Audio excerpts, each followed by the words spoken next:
Hello everyone, welcome to HVS studies. तो दोस्तों, आज की इस वीडियो में एग्जाम एनालिसिस करेंगे SSC CHSL एग्जाम का। तो 7 जुलाई को जो पहली शिफ्ट हुई है उसमें जो भी क्वेश्चंस पूछे गए हैं आज हम उनको इस वीडियो में कवर करेंगे। हमको जितने भी क्वेश्चंस मिल पाए हैं उनको प्रोवाइड करने की कोशिश की गई है। इनके अलावा बाकी जितने भी क्वेश्चंस रहेंगे, जिन भी स्टूडेंट्स का आज पहली शिफ्ट में एग्जाम था, उनको इनके अलावा जो भी क्वेश्चंस ध्यान हो आप कमेंट बॉक्स में जरूर टाइप कर दें, जिससे बाकी स्टूडेंट्स को पता चल सके कि किस तरीके के क्वेश्चंस आपकी पहली शिफ्ट में आज की पूछे गए हैं। तो चलिए वीडियो को स्टार्ट करते हैं, देखते हैं पहला क्वेश्चन क्या है। तो आपका पहला क्वेश्चन पूछा गया है, article 43A of Indian constitution is related to. तो आर्टिकल 43A जो है इंडियन कॉन्स्टिट्यूशन का, ये किस चीज से रिलेटेड है? यहां पे स्टूडेंट्स के द्वारा अलग अलग बताया गया है। कोई कह रहा है कि 43A पूछा गया है और किसी स्टूडेंट के द्वारा बताया गया है कि आर्टिकल 43B पूछा गया है। तो अगर आपसे 43A पूछा गया था तो ये रिलेटेड होता है आपका participation of workers in management of industries. तो इंडस्ट्रीज की मैनेजमेंट के लिए जो वर्कर्स होते हैं उनका जो पार्टिसिपेशन होता है वो रिलेटेड होता है आपका आर्टिकल 43A से। और जो आर्टिकल 43B बता रहे हैं स्टूडेंट्स, उसका आंसर था आपका प्रमोशन ऑफ कोऑपरेटिव सोसाइटी। तो जो कोऑपरेटिव सोसाइटी है उनका जो प्रमोशन रहेगा उससे रिलेटेड आपका रहता है आर्टिकल 43B। तो दोनों में से जो भी क्वेश्चन आपसे पूछा गया था उसके अकॉर्डिंग आपका आंसर हो जाएगा। अगला क्वेश्चन देखते हैं। अगला क्वेश्चन आपसे पूछा गया है, Hari Prasad Chaurasia is related to which musical instrument. तो हम आपको स्टार्टिंग से ही बता रहे हैं, 3 टॉपिक्स ऐसे हैं जिनसे आपको एग्जाम में क्वेश्चन देखने को मिल रहे हैं काफी ज्यादा, जो कि आपको जरूर तैयार करने हैं। पहला टॉपिक आपका म्यूजिकल इंस्ट्रूमेंट, दूसरा टॉपिक है आपका डांस फॉर्म्स, जो डांसर्स रहेंगे वो कौन सी डांस फॉर्म से रिलेटेड है, और तीसरा टॉपिक है आपका स्पोर्ट्स से रिलेटेड। और इन तीनों की ही सेपरेट बिल्कुल डेडिकेटेड वीडियो आपको हमारा दूसरा चैनल जो है HVS स्टडीज 2.0, उसका लिंक डिस्क्रिप्शन में प्रोवाइडेड है। उस पे बिल्कुल सेपरेट वीडियो है तीनों टॉपिक्स की, जिनसे लगातार एग्जाम्स में क्वेश्चंस बन रहे हैं। तो आप उसको जरूर एक बार चेक करें। हरि प्रसाद चौरसिया जो है ये आपके कौन से म्यूजिकल इंस्ट्रूमेंट को प्ले करते हैं? तो ये फ्लूट जो म्यूजिकल इंस्ट्रूमेंट होता है उससे रिलेटेड रहेंगे। अगर यहाँ पे कुछ और म्यूजिकल इंस्ट्रूमेंट से रिलेटेड पर्सनैलिटीज की बात करी जाए जो एग्जाम्स में लगातार पूछे जा रहे हैं, उनको देख लेते हैं। तो पंडित रविशंकर आपके सितार जो म्यूजिकल इंस्ट्रूमेंट है उससे रिलेटेड है। पंडित शिव कुमार शर्मा ऑलरेडी एग्जाम में क्वेश्चन पूछा जा चुका है, संतूर से रिलेटेड रहेंगे। सजाद हुसैन आपके सुरबहर जो एक इंस्ट्रूमेंट है उससे रिलेटेड है। जिया मोइनुद्दीन खान बीना को प्ले करते हैं। असद अली खान रुद्र वीणा को प्ले करते हैं। पंडित विश्व मोहन भट्ट रहेंगे जो कि मोहन वीणा को प्ले करते हैं और साथ में मोहन वीणा के ये इन्वेंटर भी रहेंगे। शकूर खान और पंडित राम नारायण ये दोनों प्ले करते हैं सारंगी को। ब्रजभूषण काबरा रहेंगे, गिटार को प्ले करते हैं। कृष्ण राम चौधरी और अली अहमद हुसैन ये दोनों शहनाई को प्ले करते हैं। हरि प्रसाद चौरसिया की अगर बात करी जाए जो हमारा क्वेश्चन था, और पन्नालाल घोष ये दोनों फ्लूट को प्ले करते हैं। जाकिर हुसैन, अल्लाह राखा, सबीर खान और पंडित किशन महाराज ये चारों प्ले करते हैं आपके तबला म्यूजिकल इंस्ट्रूमेंट को। और इन चारों में से 3 क्वेश्चन ऑलरेडी एग्जाम्स में बन चुके हैं। अगला क्वेश्चन देखते हैं, what is the minimum age required to become the president of India. तो प्रेसिडेंट बनने के लिए भारत का मिनिमम कितनी एज होनी चाहिए? तो इस क्वेश्चन का आपका करेक्ट आंसर था 35 ईयर्स। 35 साल की कम से कम एज होनी चाहिए प्रेसिडेंट बनने के लिए भारत का। Census 2011 related 1 question.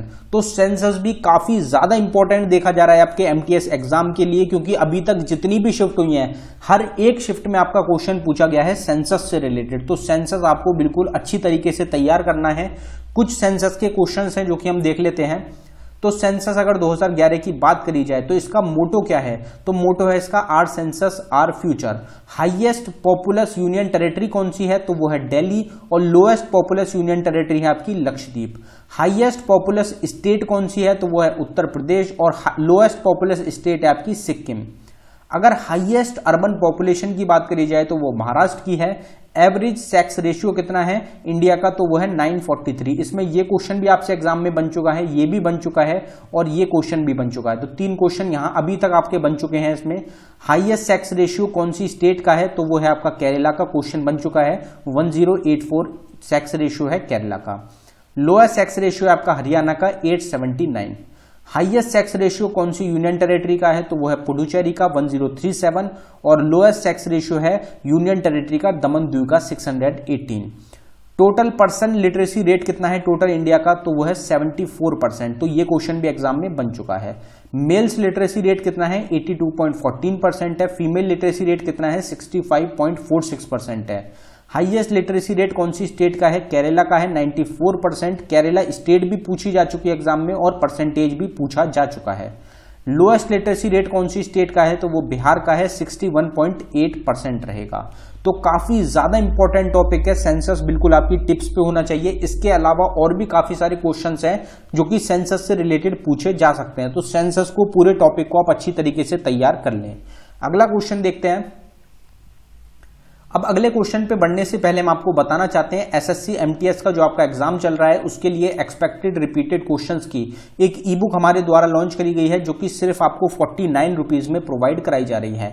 जिस तरीके के क्वेश्चंस हर एक शिफ्ट में बार बार रिपीट हो रहे हैं, जो क्वेश्चंस मोस्ट एक्सपेक्टेड हैं, जो आगे आने वाली शिफ्ट में पूछे जा सकते हैं, वैसे ही 1000 प्लस एक्सपेक्टेड क्वेश्चंस इस ई बुक में आपको प्रोवाइड कराए गए हैं और इसमें प्रीवियस ईयर के क्वेश्चंस भी रहेंगे, 2021 के भी इंक्लूड किए गए हैं। अगर आप इंटरेस्टेड हो तो लिंक डिस्क्रिप्शन में प्रोवाइड किया गया है, आप डिस्क्रिप्शन में जाके इसको बाय कर सकते हैं। पेमेंट करने के बाद आपको पेज पे ही रुकना है, वहीं पे आपको फाइल मिलेगी, वो आपको अपने सिस्टम में डाउनलोड कर लेनी है। अगर आप किसी कारण की वजह से फाइल को डाउनलोड नहीं कर पाते तो नीचे हमारी जीमेल आईडी है, आप इस पर डायरेक्टली मेल कर सकते हैं। अगला क्वेश्चन देखते हैं हमारा। अगला क्वेश्चन आपसे पूछा गया है, Khajuraho temple in Madhya Pradesh is a example of which type of style of temples.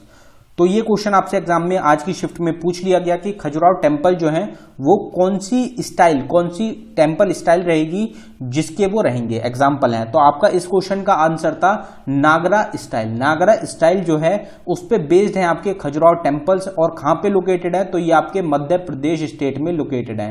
हो सकता है आपसे स्टेट आगे आने वाली शिफ्ट में पूछ ली जाए, या फिर ये पूछ लिया जाए कि खजुराहो टेम्पल्स जो है ये किसके द्वारा बनवाए गए, तो चंदेला डायनेस्टी के द्वारा खजुराहो टेम्पल्स को बनवाया गया था। आपको ध्यान रखना है। यहां पे टेम्पल्स की बात हुई है तो टेम्पल्स को एक बार देख लेते हैं। बद्रीनाथ टेम्पल आपका चमोली डिस्ट्रिक्ट उत्तराखंड में है। बृहदेश्वर टेम्पल आपका तंजावुर तमिलनाडु में लोकेटेड है। सोमनाथ टेम्पल है आपका सोमनाथ गुजरात में। सांची स्तूपा मोस्ट इंपोर्टेंट सांची मध्य प्रदेश में। रामनाथ स्वामी टेम्पल आपका रामेश्वरम तमिलनाडु में लोकेटेड है। जगन्नाथ टेम्पल है पुरी उड़ीसा में। मीनाक्षी अमन टेम्पल मदुराई तमिलनाडु में लोकेटेड है। लिंगराज टेम्पल है आपका भुवनेश्वर उड़ीसा में। खजुराहो टेम्पल जो हमारा क्वेश्चन है ये आपका खजुराहो मध्य प्रदेश में है। विरूपाक्षा टेम्पल आपका हम्पी कर्नाटका में लोकेटेड है। Battle of Plassey and battle of बक्सा। तो बैटल ऑफ प्लासी और बैटल ऑफ बक्सा से रिलेटेड आपसे क्वेश्चन पूछा गया था। अगर बैटल ऑफ बक्सर की बात करी जाए तो 22 और 23 अक्टूबर 1764 को बैटल ऑफ बक्सर जो थी ये लड़ी गई थी। किस किस के बीच में लड़ी गई थी, तो ईस्ट इंडिया कंपनी की तरफ से हेक्टर मुन्नो ने लड़ा था और दूसरी तरफ कंबाइंड फोर्सेस थी। मीर कासिम जो कि नवाब ऑफ बंगाल रहेंगे, शुजाउद्दौला जो कि नवाब ऑफ अवध रहेंगे, शाह आलम सेकंड जो कि मुगल एम्पायर से लड़े थे। और इसमें इन तीनों को हरा दिया गया था। ईस्ट इंडिया कंपनी जो ब्रिटिश कंपनी रहेगी उनकी विक्ट्री हुई थी।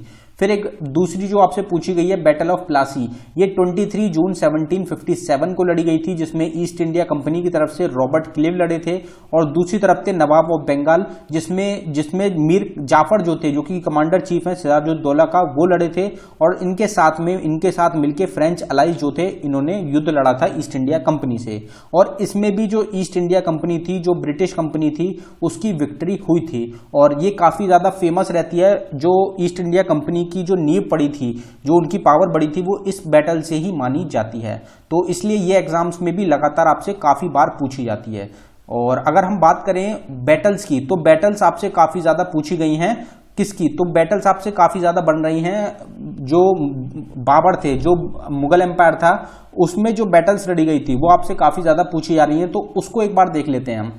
तो मुगल एम्पायर की अगर बैटल्स की बात करी जाए तो फर्स्ट बैटल ऑफ पानीपत 1526 में लड़ी गई थी बाबर ने, जिसमें इब्राहिम लोधी को हराया था और इस्टेब्लिश किया था मुगल एम्पायर को। फिर बैटल ऑफ खनवा जो लड़ी गई थी 1527 में बाबर ने, जिसमें राणा संगा जो थे मेवाड़ के, उनको हरा दिया था और उनके अलाइज को। फिर तीसरी बैटल जो बाबर ने लड़ी थी वो लड़ी थी 1528 में। वो बैटल हमने यहाँ पे नहीं लिखी है, उसको आपको कमेंट बॉक्स में बताना है कि तीसरी बैटल कौन सी थी। फिर बैटल ऑफ घाघरा लड़ी गई थी 1529 में बाबर ने, जिसमें जॉइंट फोर्सेस थी अफगान की और सुल्तान ऑफ बंगाल, इनको हरा दिया था। बैटल ऑफ चौसा लड़ी गई थी 1539 में शेरशाह सूरी ने, जिसमें हुमायूं को हरा दिया था। दूसरी बैटल रही थी पानीपत की, वो 1556 में लड़ी गई थी, जिसमें अकबर के द्वारा हिंदू किंग रहेंगे हेमू, इनको हराया गया था। बैटल ऑफ हल्दीघाटी लड़ी गई थी 1576 में, जिसका कोई डिसीजन नहीं निकला था, और ये लड़ी गई थी आपकी राजा मानसिंह ऑफ मुगल एम्पायर और राणा प्रताप ऑफ मेवाड़ के बीच में। फिर आपकी बैटल ऑफ समुगल लड़ी गई थी 1658 में, जो कि औरंगजेब और मुराद बख्श के बीच में लड़ी गई थी, जिसमें इन दोनों ने मिलके जो दारा सिकोह था उसको हरा दिया था।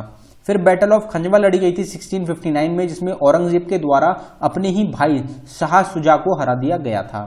बैटल ऑफ करनाल लड़ी गई थी 1739 में, जिसमें नादिर शाह ने मुगल एम्पायर के मोहम्मद शाह को हरा दिया था, और ये इंपॉर्टेंट रहता है कि इन्होंने मुगल ट्रेजर को लूट लिया था, जिसमें पीकॉक थ्रोन और कोहिनूर आपके इनके द्वारा लूट लिए गए थे। ये आपसे पूछा जा सकता है। तो दोस्तों ये था हमारी वीडियो का आखिरी क्वेश्चन। अगर आपको वीडियो पसंद आई हो, वीडियो को लाइक करें। अगर आपने अभी तक चैनल को सब्सक्राइब नहीं किया है तो आप चैनल को जरूर सब्सक्राइब कर लें। इसी तरह से डेली आपको एनालिसिस प्रोवाइड कराई जा रही है हमारे चैनल पे, तो आप चैनल को जरूर सब्सक्राइब कर लें। अगर आपने ई बुक्स को बाय नहीं किया है तो ई बुक्स का लिंक डिस्क्रिप्शन में प्रोवाइडेड है, आप डिस्क्रिप्शन में जाके ई बुक्स को बाय कर सकते हैं, जिनसे डायरेक्ट एग्जाम्स में क्वेश्चन पूछे जा सकते हैं। धन्यवाद।